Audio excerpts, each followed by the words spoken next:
The Ensemble podcast is intended for professional financial advisors. This content is created in partnership with our sponsor, Zurich Australia Limited, ABN 92 000 010 195 AFSL 232 510, and is limited to publicly available information. Before acting on any general advice, you should consider whether appropriate and obtain financial advice from a qualified financial advisor. Ensemble does not hold an AFS license and does not provide any financial advice or services or endorse any general advice. If a PDS or IM exists, you should obtain a copy and review it thoroughly before making a decision.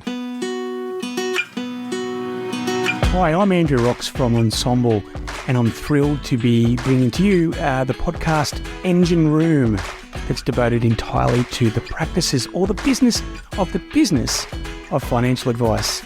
Over the course of the next many months, we're going to be interviewing Australia's best independent and boutique advice firms, their practice managers, their GMs, on what environment is conducive to being a best practice, how they keep talent, how they attract talent, and what the future of financial advice is. It's the Engine Room podcast. Welcome aboard.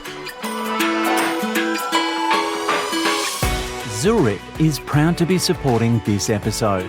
The Zurich and OnePath Advisor portal is more efficient than ever before, giving you access to 2 leading brands with 3 highly sought-after products, underpinned by 2 powerful underwriting engines, all with 1 simple sign-on, making it easier for you to do business and perform at your best.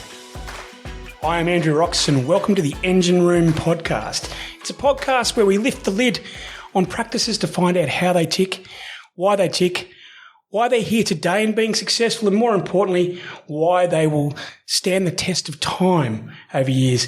And like all things, they're led by a group of motivated individuals. And today I'm privileged to have Brett Schatto from Pride Advice, flown all the way in for Adelaide to see me. Good morning, Brett. How are you? G'day, Roxy. Thanks for having me. It's a privilege. Privilege is all mine. And what I love to kick off with is just a little bit about how you've come to be running Pride, where you started, and maybe sort of what you learnt in your journey to get here. Look, interesting. My story is probably not dissimilar to others. I didn't start off in financial services, but I did perhaps start off investigating in financial services. Okay, now you've got everyone interested. Yeah, I was a detective over in South Australia, and I got king hit at one night trying to arrest somebody. A couple of mates were behind him, and I had my first seizure 9 months after that assault. Oh, wow. So I went on a journey, and I had no formal qualifications, having joined the police force effectively from school, and working in places like serious fraud and anti-corruption branch. I thought that if I had any more seizures, then I would have to change careers. So I went to uni and did a commerce degree and graduated in corporate finance. Oh, wow. And so these seizures have been something that have been part of your life thereafter? They have. I'm on medication still twice a day, and I think my last seizure was 7 or 8 years ago at work. I hadn't had a seizure for 7 or 8 years, and so I decided to stop taking the medication, and 3 days into that, I had my first seizure for that 7 or 8 years, so I'm back on it now. Well, and look, before this, I did a bit of research, and it was only literally last week that it was the Epilepsy Awareness Day, and I believe you're a big supporter. So absolutely. So well done on that. But so then you've moved into you finished up your career as a detective. Yes. You did your university career. We won't even get into how you spent 3 years with a bunch of lefties in Adelaide. But shout out to all the bunch of lefties in Adelaide who've now become serious business professionals. And what was the next step? Was financial planning an obvious move? Look, it wasn't, and I suppose it's probably not dissimilar to how young people are looking at financial planning today. At the time, I thought, well, I've got this university degree behind me, and what else could I do besides being an investigator? And look, I didn't particularly want to do accounting, the professional year, but I really loved from a commerce degree that I did, the corporate finance aspect. It was like a different language, and I really did love it. And I went to a careers night as a mature age adult, and financial planning sounded like it could be a career path. And it just so happened coincidentally that I was part of a team investigating a financial planner in Adelaide at the time. And although I didn't like what had happened to the clients, I loved the idea of helping people with their money. You're probably the first guest on any podcast that Ensemble has put together where you've come into the industry as a function of being on the other side and investigating, wrongdoing. So thank you for sharing that story. It's, I hope you don't have to do too many of those. But look, history repeats. We only recently had a Royal Commission, and you must have just been there going, well, it just goes round in a circle. Look, absolutely. A Royal Commission is different to an ordinary court in terms of the process. But look, it was fascinating to watch, and I think it needed to be had. The pimple needed to be lanced, and I think moving forward, we've got some blue sky now, and hopefully we can become that profession that we desperately need to become. So you jumped into financial planning. And did you, this was in Adelaide, and did you start in your own practice day one, or what was sort of the events that shaped you? Yeah, look, I just applied for a job as a paraplanner, no prior knowledge, and got a phone call. I remember driving down one of the streets in Adelaide and getting a call saying, the job's yours if you want it. It was a pay cut, about 50% of a pay cut. Had some young kids, a young family, but it was something that I wanted to do. So I started off as a paraplanner for 12 months and moved into advice after that. So it was a good grounding for me working for a small boutique firm in Adelaide. And, I then joined the licensee that I'm still with today. But that Adelaide office got shut down. So it was at that point that I moved out into my own business. Okay. And what year was that? That was my own business. Was 2003, 1st of June 2003. So we're 20 years coming young. Coming up, 20. Yeah. Well done. Congratulations. Yeah. And once you moved into your own practice, 2003, from memory, that was just after there was a Royal Commission before the last one, which was a FAI Rodney Adler Royal Commission, and AFSLs had just come in. So DFP had even, I think they were doing a financial plan in the syllabus. Yeah, and we had customer advice records instead of statements of advice. That's right. And so, what your journey with Pride then? How did that look? And it's been 20 years. Has there been anything you look back and you say, well, that was a turning point, positively or negatively? The whole thing is a little bit of a blur. When I started out by myself, it was just me, and I had maybe $12,000 of recurring revenue, and I had the opportunity to take a redundancy package or take my clients. And I took my clients, I opened up the office, and the recurring revenue was enough to cover the rent back in 2003. So I had no salary. I had no idea how to run a business. I'd come out of, a government organisation and being an employee to suddenly being self-employed. So it was a steep learning curve. And during that time, so obviously you've got more than $12,000 recurring income now if a cursory look at your website. But over those years, you've really seen the industry go from, as you said, customer advice records through to where it is today. Yep. What has been the challenging aspect of the work over those 20 years? Look, I think it's a very interesting industry, which is now a profession. The idea of superannuation and the idea that it's for a large period of my time, it's been quite, I think, political. You've had your left and you've had your right. You've had the industry super funds. You've had the retail banks buying up businesses. So I've been there for that whole evolution, and the compare the pair, and it always seemed to be attacking the advisor, but they were directly attacking the advisor to indirectly attack each other. So I think a lot of the stuff that's come out from a financial planning point of view has been this competition for turf, for territory. So it's been extraordinarily difficult to find clients and win them over. Once you get them, that's fine. But there's some sort of stat that only 2 out of 10 people have sought advice. And so it's the 8 out of 10 that aren't getting the advice, or they think the advice is too expensive. How do you get them, even just one off, to make sure that they're setting themselves up for retirement? And look, the purpose of this podcast is that even if you've got a lot of advisors, if they don't have an environment where they can just do the bit they're good at, which is just advising, and they're dragged into other aspects of the machine, then that 2 out of 10 probably looks a little bit generous. Yes. So tell me, when we chatted on the phone, you mentioned that you've got a lady who's been with you for a dozen odd years, Genwa. Yes. And she runs operations. Yes. And you guys work very much as a team. I'd love to hear sort of how you guys operate and where your authorities change, because you're sort of a job lot when it comes to running that part of the business. Look, it's really interesting. Financial planning, it doesn't seem to have the economies of scale benefit. The bigger you get, the more profitable you don't get. You have people doing the same role, wearing different hats. And when you start off, and like most firms, you start off as a 1 or 2 person practice and you grow and evolve, and the more successful you are, the bigger the team gets. But you have to continually redefine who you are and the positions you've got and your org chart. And I see it a bit like a sporting team. And, as the coach, as the person in charge, it's your job to make sure that the players are playing in the right positions to suit their skills, to make sure the team has the best chance of winning. And by winning, I simply mean making sure that the clients are being looked after and getting value for money. So you can't hold somebody in a role, and you have to help them grow as you grow to make sure that they're reskilling the whole time.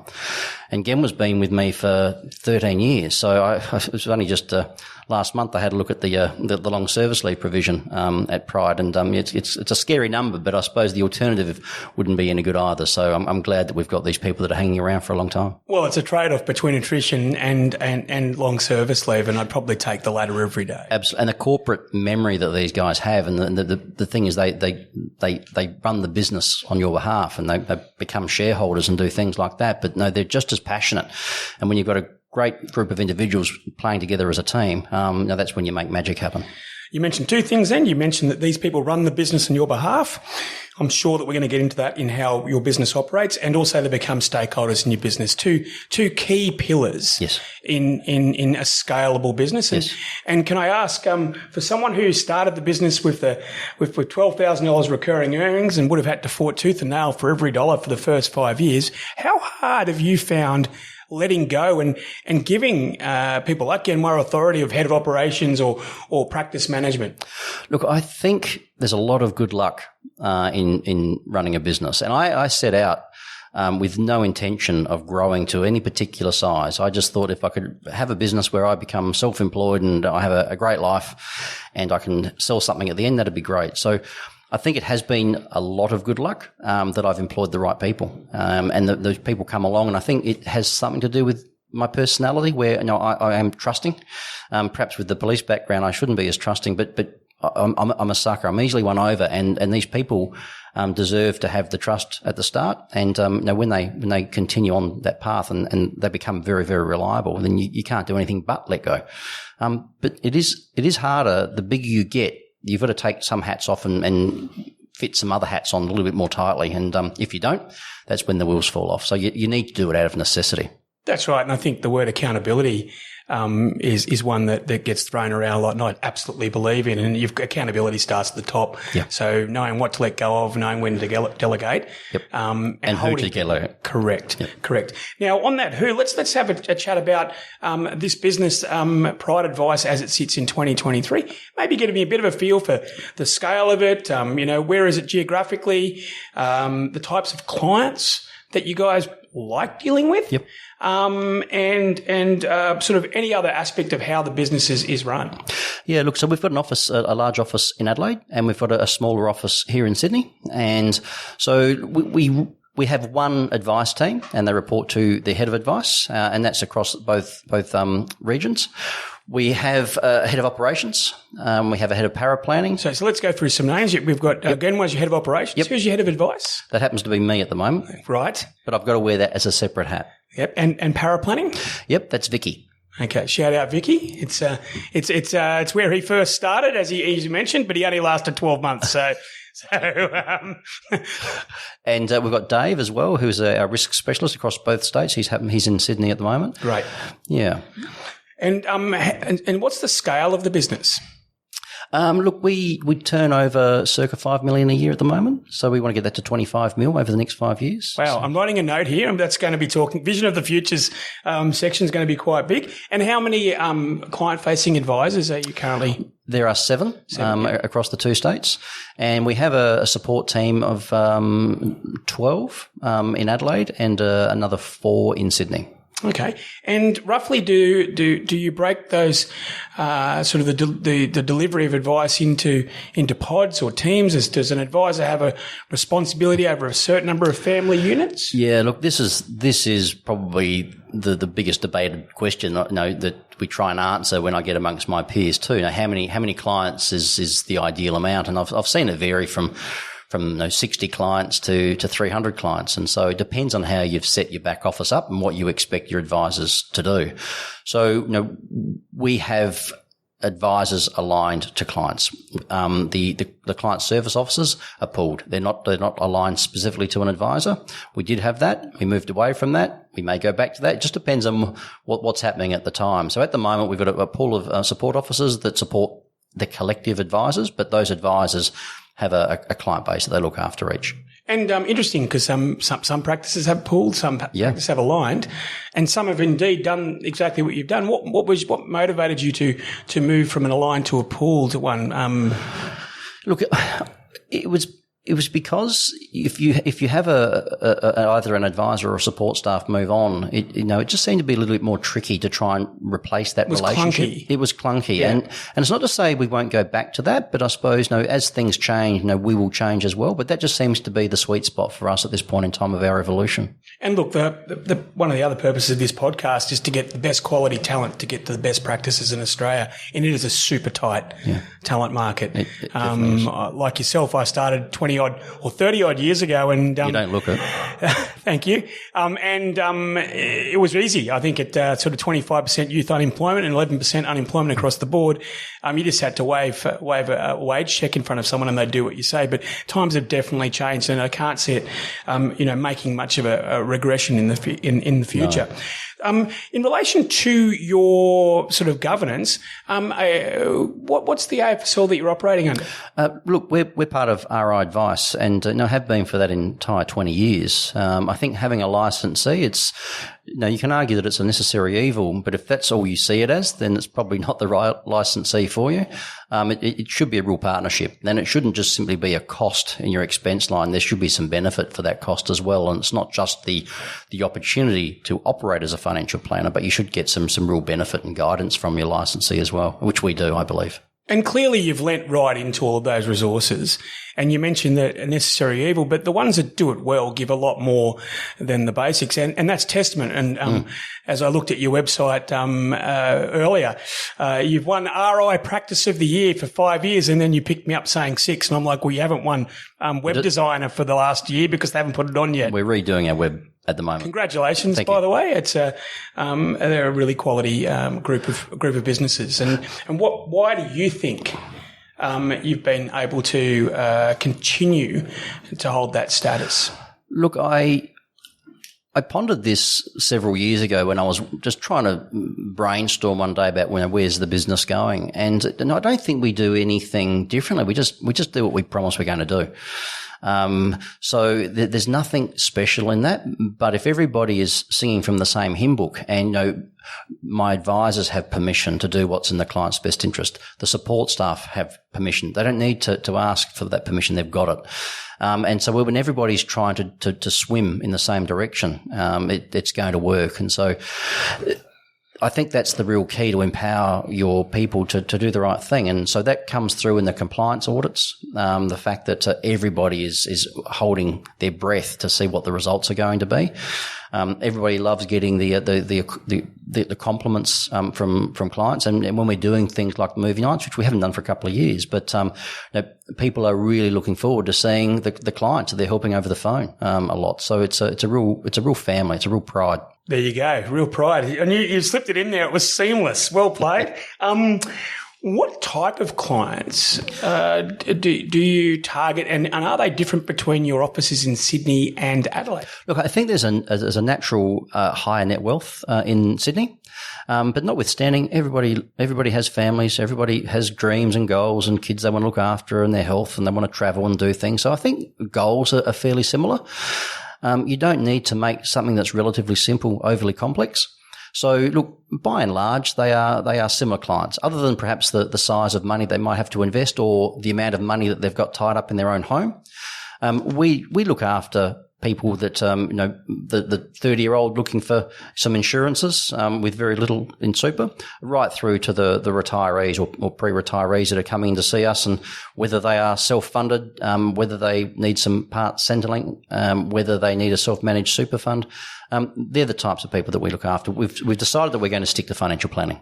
And within your practice, you've got a risk specialist. Yes. And so does that mean if I'm an advisor and I've got a family coming in, that I work with that risk specialist on those clients? How's that structured? Yeah, 100%. So no, we've rolled out objectives and key results in the organisation, and so each advisor, every actual staff member has quarterly objectives and key results that they need to achieve to try and make sure that we're all lined up collectively. And so some of the referrals are internal referrals. So if a Renee or a Tracy see somebody and there's an opportunity from a risk perspective, I would rather them refer that internally to Dave rather than do it themselves, because they're not specialists. And I think everything done right, you have to really specialise in. And I think there's been too much generalisation in financial planning, and to be a true profession, you have to be really niche in what you do. But as part of a larger team, you can actually then make sure that you're handing over that relationship for a particular piece of advice to another specialist. And as a function of your comment there, it's very difficult to have a bunch of specialists when you've got a small team. And there's a lot of people that might be listening today, and they might be in a smaller team, and there's nothing wrong with that. But from what we've seen is getting an element of specialisation. I'm seeing financial planners refer within their practice, as you've just intimated. I'm also seeing other financial planning businesses, whether they be in aged care or self-managed super fund or estate planning, referring to each other. And I think that's an evolution. And if we sort of strip it back to the medical industry, I'm pretty sure that people don't want their GP to do their heart surgery. Absolutely. So, I think that's the evolution. But without quality sort of organisations, without quality practices, it's hard to have the confidence to have those speciality. Definitely. When you're by yourself, it's a lonely place, and I suppose you can rely on your licensee a little bit more. But if you're going to have just be you as the advisor and try and run your own license as well, I mean, there are so many hats that you're wearing. You're going to do nothing well. In terms of juggling all of those balls, you're going to drop them. So, I think early on, I mean, it's great to sort of get a bit of a generalisation about where your interests and your skill set might lie, but then focus on that. And don't just grab everything or everyone just because you can, because at some stage it's going to come back and bite you on the bum. And how does the practice attract clients? Look, we have a lot of social media campaigning. I think we've got 1,200 clients following us or prospects following us on Facebook. We do the LinkedIn type stuff. A lot of it is just internal referrals. We've got our network of professional referrers, and every quarter we're doing stuff with those guys. And part of our job, it's not just to help Pride, but it's just to help lift the profession, to make sure that people are seeing financial services and financial planning as a profession. And so if people can come along to these things and just get an understanding, a bit of an appreciation that it's not just superannuation, it's lots of other things, then they walk away and it starts with them, and then they'll make sure that when they're hearing somebody talk about financial planning, they'll have a bit of an idea about what it is that financial planners do. And I think you mentioned earlier, the advisors need to have the confidence that what they say they're going to do gets done. Yeah. And they need to have the time to work with the clients, either directly or in a relationship. So with that as a backdrop, how does Pride build its engine room to deliver advice, documents, reviews, etc.? What's the secret? Yeah, look, a few years ago, we decided that the way that we would charge, we would unbundle. And I know there was a conversation around do people charge a percentage base? Do you charge a flat fee? But what I found was people that charge a flat fee, there is somewhat of a correlation between the amount of money somebody invests and how much that flat fee might be. That's the detective coming out in you. And it can change from year to year. And so for me, it didn't sit easy. For those that doesn't, that's absolutely fine. But we decided that we would actually strip it right back down to the basics, and to actually have a file open like a lawyer does. There's a cost to that. There's a compliance cost and a burden. So there has to be a fee to that. And then it's up to a combination of the advisor and the client saying what they do and don't want in terms of the scoping. We then created modules. So it's the core service, and then there's modules that we put on top of it. And if there was a particular module that we thought that we should discuss with the client. What would be an example of a module? Portfolio management. Yep. So what I wanted to do is I wanted to have it in such a way that the regulator could come to us and whether someone was a fee-paying client for us, it didn't matter whether we looked after their money. So if they want to keep their industry super fund, but they want to have an annual catch up with the advisor, then we've got a charging mechanism that actually covers that. So for me, that was a professional way of doing stuff. So it's not about rolling people's money over into a super fund or a platform that we can get our advisor service fee from. It can just be a check that's written out on the basis the client knows exactly what it is that they're getting and what they're paying for, and that they can turn it off at any time.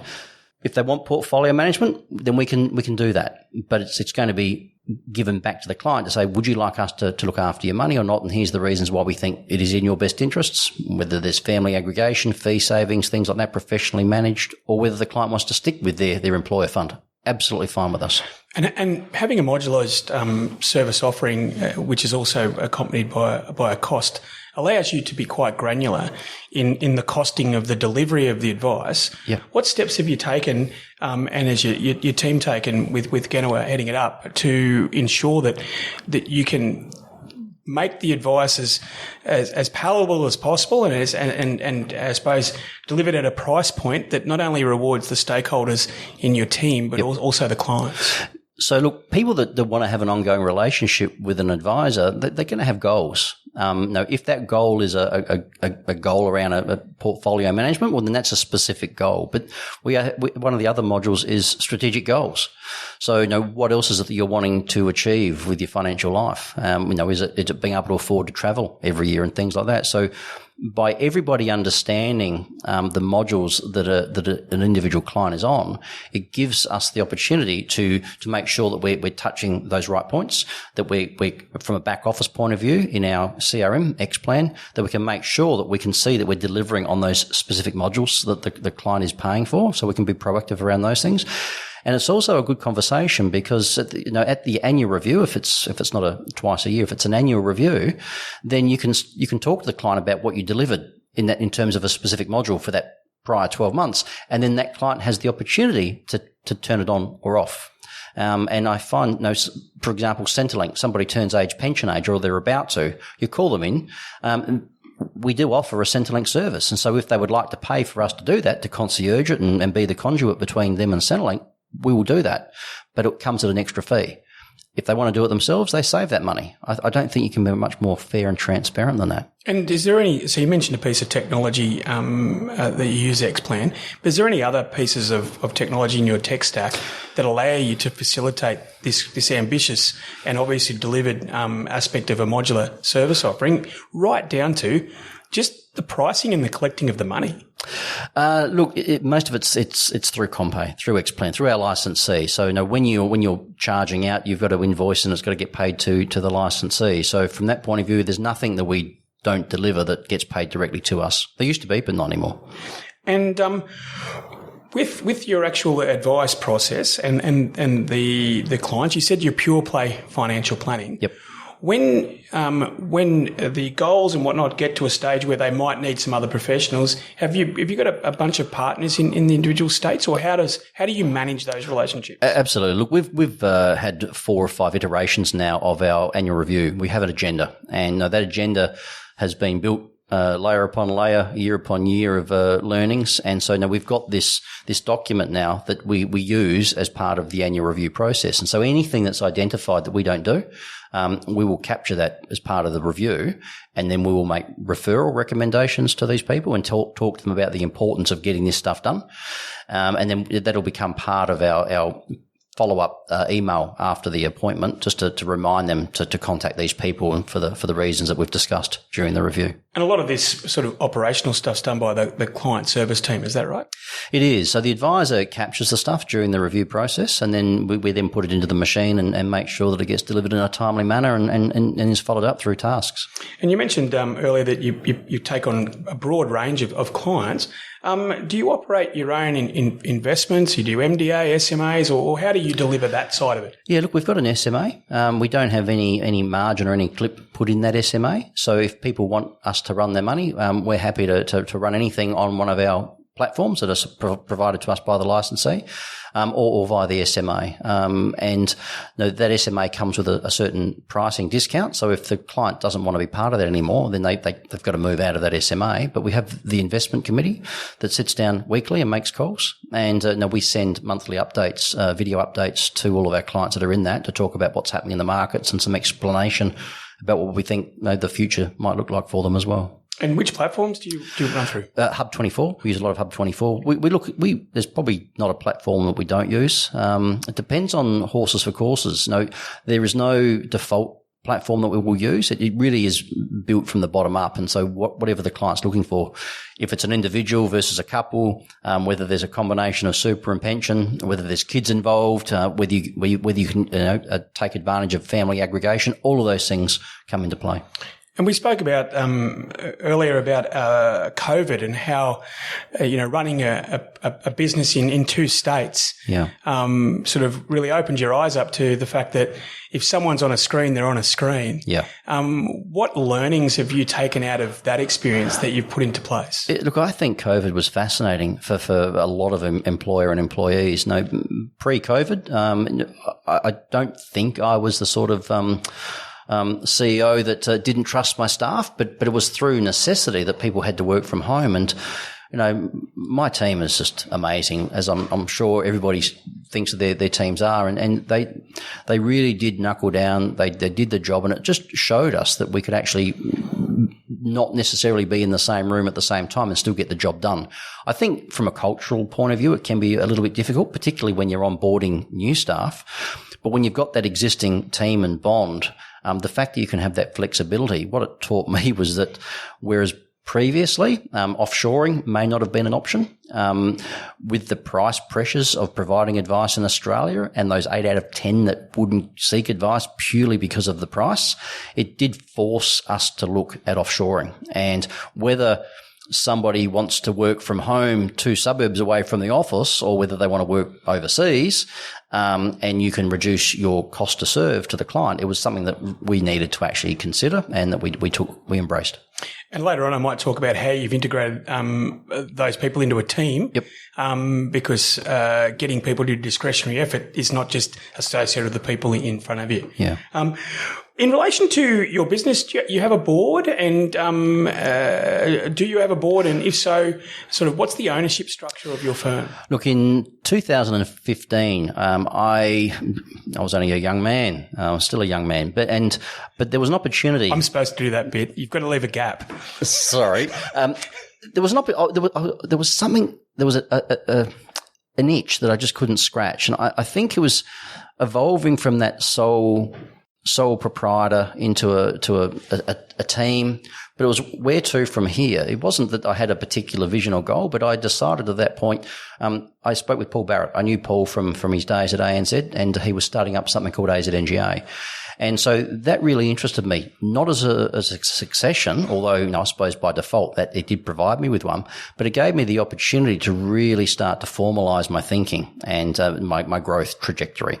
And so it was just something that a path that I wanted to take. And so I do have a board now. I'm part of AZNGA. I have a board that oversees what Pride does. I'm the CEO, but I present to the board my vision and strategy, the 5-year plan, and they sign off on that. So I've really enjoyed those quarterly catch-ups, setting annual budgets and just tracking to budget and seeing where we're going. So I found that really, really good. And having that thrust upon you as the leader of your business, how has that informed how you manage the people within your business? It was a completely different hat. At the time, you can say that you're a business owner, but you're not really. You're just the senior advisor, and you happen to have some people that you pay, and you all get together and have drinks on a Friday, and someone leaves, or this just forced you to grow up, get a seat at the table, and professionalise. So I think it's been better. It's a much richer environment. People know what they're doing. There's proper roles and responsibilities. There's delegations. We're forced to catch up and talk about what the plans are for next year and then deliver to those things. So having quarterly board meetings and to see how you've tracked compared to budget, it really keeps you on your toes. And with that professionalism, you start to realize that there's no more than 24 hours in the day. And so you need to yourself start to really hone in and focus on what your best value is going to bring to the business by whether staying an advisor, seeing new people, going and doing the shopping to replace the milk and the coffee, or do you actually get on and run a business rather than being working in it? And having quarterly boards, you're only 90 days away from a self-check. Absolutely. And you're looking at it every week and you're having check-ins every month. So everybody's having check-ins to see how we're tracking. So you can get some predictive analytics about where you are trending, what's causing it, why you're off target, and try and rectify it in time, or go back to the board and say, yeah, we got the budget wrong. I suppose we can also dispel a few myths. I mean, before this conversation, you were inquiring about Ensemble and the types of people that are listening, and is it a young sort of cohort? And I said, well, kind of, but not. It's now really big. When you were at AZNGA, or you worked with them, you were the owner. Doesn't sound like there's a succession plan here. It's 8 years on, you're still here. So clearly you didn't do it as a way of exiting Absolutely the business. Not. And I think the myth is that quite often businesses such as AZNGA or other owning groups come in and buy the business and then kind of try and change the business. But what's been your experience? Yeah, look, I think for me, to not know that line of work, you can be quite amateurish in the way that you perceive things. And if you think that's what's going to happen, then your perception becomes your reality. I put myself out there, and I was fiercely independent as you can be when you're part of a licensee. I know there's problems with that particular word, but they don't get in the way. And whether I was going to partner with a large group like an AZNGA, or whether I was just going to simply go it alone, at some point I had to formalise, and I had to get a board, and I had to do the things that I was going to do, because if for nothing else, through inorganic growth, I'd have to go and get lending from banks, and they were going to see the stuff that I need to do now. So either way, it had to be done if I was going to grow. And because I was on a journey that was in growth, I thought, why not partner with somebody that can help me grow and be 4 or 5 times bigger than I could have done by myself? You're better off having your debt partner as your business partner than your equity partner as your business partner than your debt partner. They both have very different motivations. So, look, shout out to all the great lenders in financial services. You really help. What I might do is just shift it up now to people. And you've given us an idea of how you run your business. You've given us the history. And look, even the word pride, I love that word, and I suppose what's everything that's associated with it. Why do people join you, and why do they stay? You referenced earlier that people stay a long time. Yeah. But maybe just start with why someone would join you. Look, I think culture is really, really important. And what's your culture?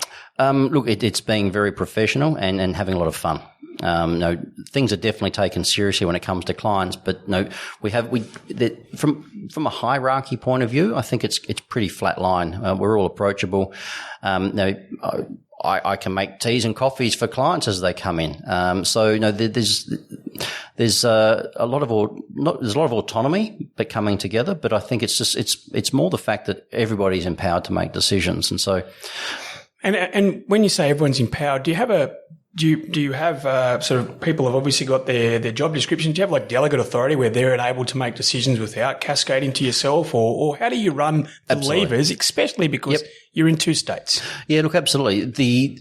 It's something that you should be reviewing on an annual basis in any case. And when you've got a growth trajectory, when you're growing so rapidly and expanding and geographically as well, you have to be reviewing those things constantly. You can't just have the same set of rules and 4 years down the track and 3 times the size, and it's not going to work. So, but having that view that whatever you're doing today could change in 12 months' time.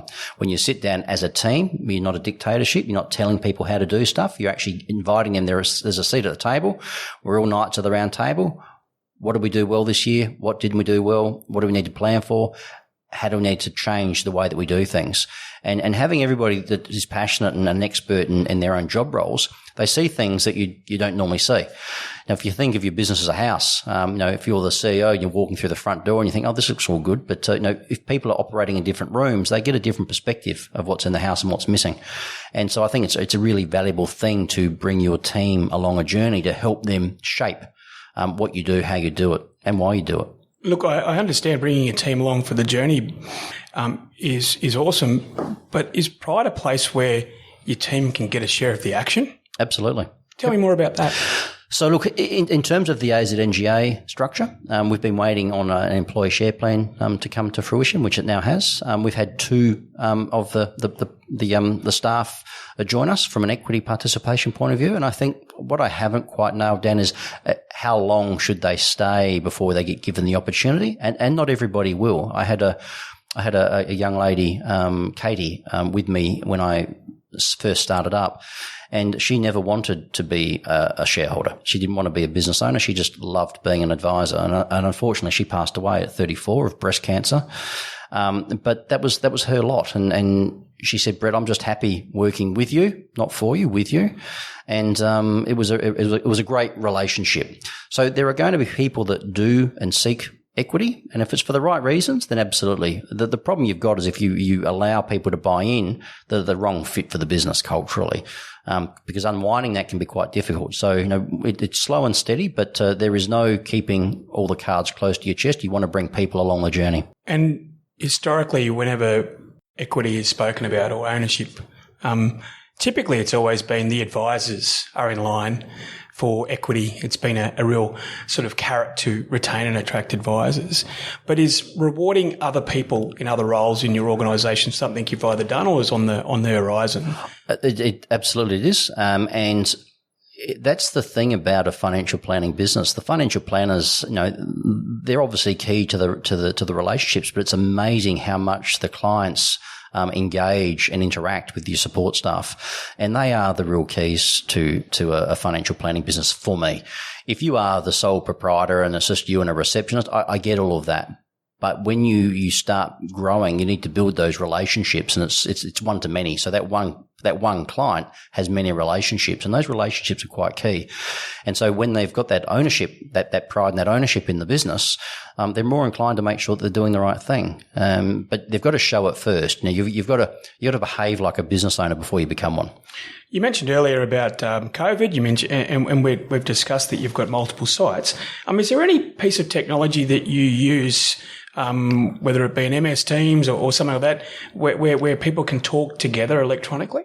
Look, we use Zoom a lot. Zoom chat? Yep. So we use Zoom, and it's really interesting. Even in Adelaide now, you can have 3 or 4 staff working from home on any given day. So you're not always going to have everybody in the office at the same time. So whether it's Adelaide, whether it's Sydney, that's not really an impediment anymore. We're so used to having those meetings online that even clients now are doing that. So, having Zoom rooms in the office, making it look a little bit more cool is a good thing.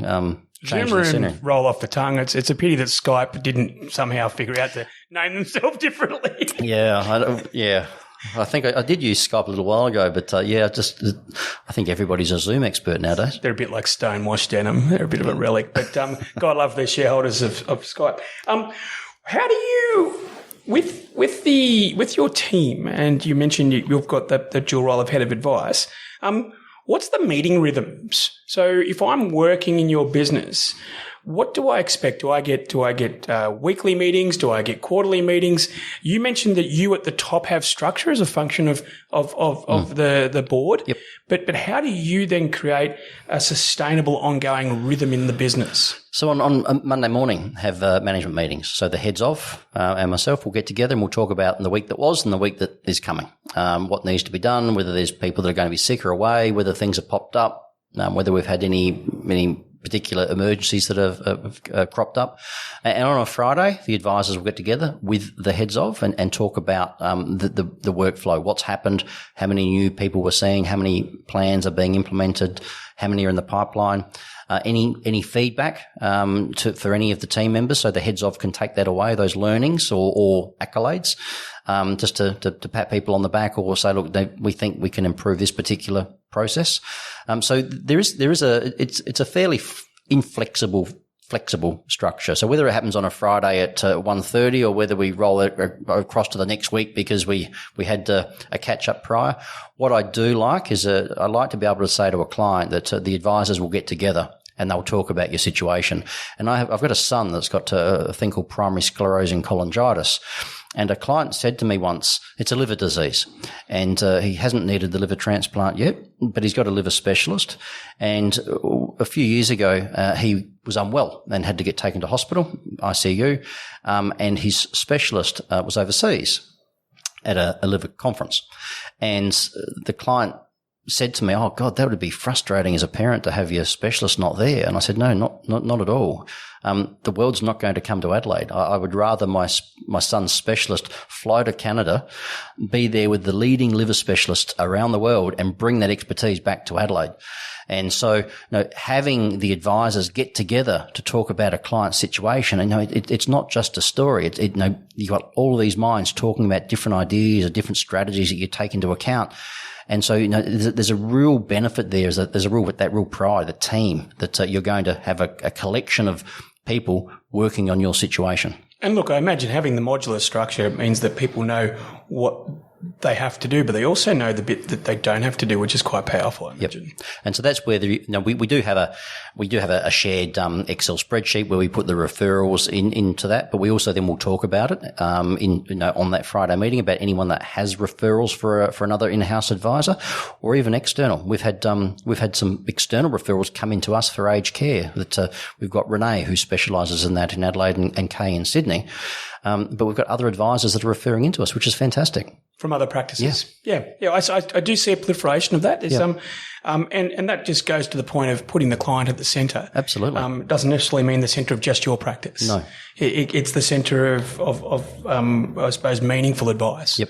And that's the professionalism aspect of the industry. Yep. How do people, so do you have much organic growth? So do people start in your practice as you did, and they start as associates, they move to paraplanning, advice? Is it a well-worn path? And that's the first part of the question. And how is that going to reconcile with your ambition of 5xing from here? Yeah. Look, it's a really good question. A few years ago, we had a young lady, Talia, that wanted to do her professional year, and we were just not in a position to put her through that at the time. Fantastic young lady, and she went with my blessing and went to another financial planning firm.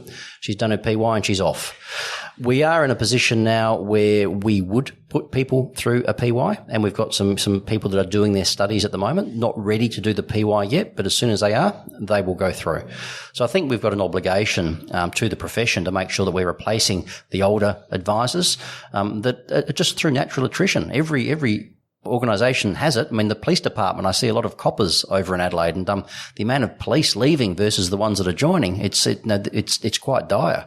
So we've got the same in financial services. We've had pretty much a halving of financial planners. It's where is this next generation of relevant providers going to come from? And if unless you're going to go and poach somebody else's, you should be putting young people through this. It's a real profession, and it's an exciting time in our evolution.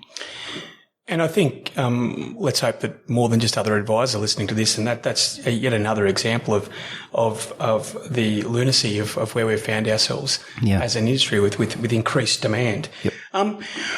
How do you have fun? I like to ask this. It's and look, how do you have fun given that you're in 2 geographical locations? Do you guys physically get together, or actually you're in 3 because you've got people overseas, yes. You've got people in Sydney, Adelaide?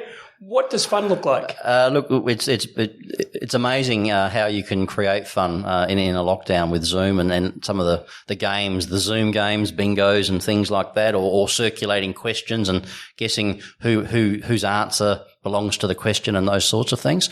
Look, geographically in Adelaide, we've had the fringe events recently, so we'll get together, and we've got something in the diary to do every quarter, and so we're always going out having fun, and we make sure that we celebrate the mid-year, we make sure we celebrate the end of year.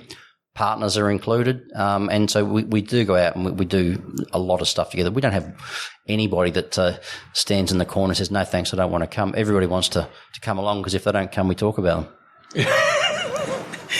So if you're not listening, we're talking about you as we speak. In relation to the business, yep. I want to move to vision for the future. Now, it's not every day that someone comes in here and says that they want to get 5 times the size that they are. What steps and what vision have you got to do that? That's the first question. And then how the hell are you going to build an operations team behind you that's not going to go insane? This is where you need to partner with somebody. And so the fact that we've got a licensee, I don't have to do that myself, and the fact that we've got an equity partner that can stump up capital and debt gives us that infrastructure. It's a bit of a triangle there. Look, it is. You've got to line these ducks up to make sure that you can achieve these things. And even if we don't achieve it, you've got to aim for something. So we say that to the clients, unless you've got an end game, and I never had one. So to have something now, it's a bit daunting to put those sorts of numbers on a presentation, but they're there. And whether we achieve it or not, we won't die wondering. And so, but you've got to actually get your infrastructure right first. And as you grow and evolve, then you can change that. But if it becomes your habit, your annual habit, where you're rechecking what you're doing and how do you improve it and how do you restructure it, there's no reason you can't get that big. And just to confirm, you're no longer client facing at all. You basically you've embraced the leadership. As a true profession. Yes. It's interesting. I went to a conference last year, and I think the average number of clients per advisor was 88 around Australia on average. And I know it's what came first, the chicken or the egg. I looked after 90 and I was running Pride. And it's not to say I just saw people once a year. I was a hands-on advisor. I'm still getting referrals now. So the fact that you're doing something right, you don't have to overcomplicate things. It can be a trick to sort of say, well, I want to charge X, so therefore I need to do 4 things a year just justify the fees. That's not what FASI is all about. So when you're doing stuff for a client, it should be set there so that you don't have to be catching up every month and reporting in. If they want to, that's fine, but it is a value for money. So I had 90 clients, but it was getting to a point for me last year where it was too much. I couldn't provide my clients that active service 24-hour turnaround, because at a minute's notice I could be in Sydney or I could be doing something else. And so at a cost of the business, I brought another advisor on, Astrid. She's brilliant.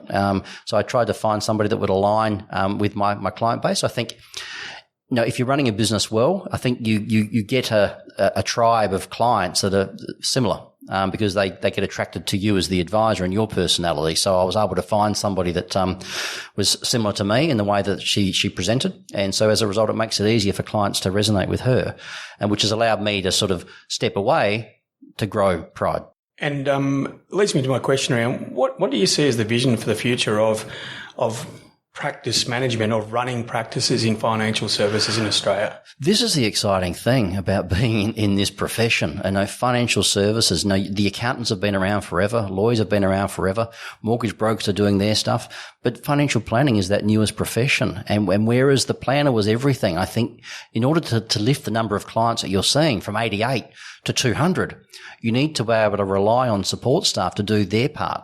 And if you're charging out an advisor hourly rate to do CSO type work or reception type work or check the mail, how is that in the client's best interest?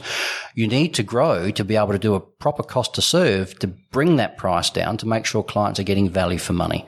And you can only do that by growing. And I suppose that's to your point, as far as, your vision of how you're going to grow in the future. You're looking to attract like-minded individuals who potentially share the same vision for the client experience, but have the self-awareness that they're not at scale at the moment, and they would be looking to move into your operational rhythm and system. Is that correct? Yeah, absolutely. It doesn't work if you can't run 4 different styles of back office. You have to have the one.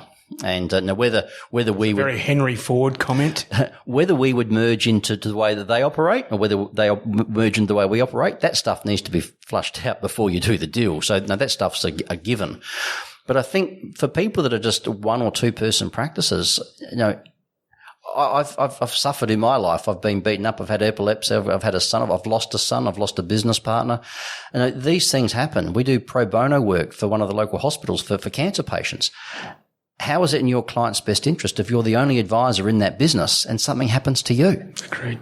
So, to be a professional, you got to behave professionally, and that means de-risking the things that could impact your clients should something happen to you. And you can only do that by getting bigger.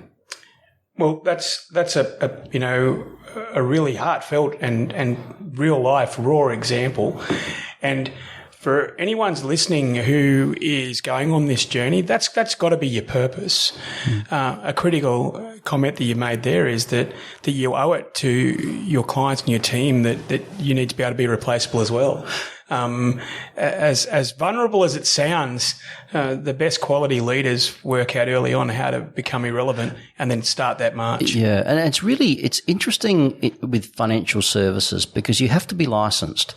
So it's one thing to say, it's okay, I've got to deal with the advisor in the next suburb. We've got this quid pro quo that we're each other's succession, that if I couldn't work for 3 months, then that advisor is going to pick up and look after my clients. Like a locum in medicine. Yeah, but what about licensing?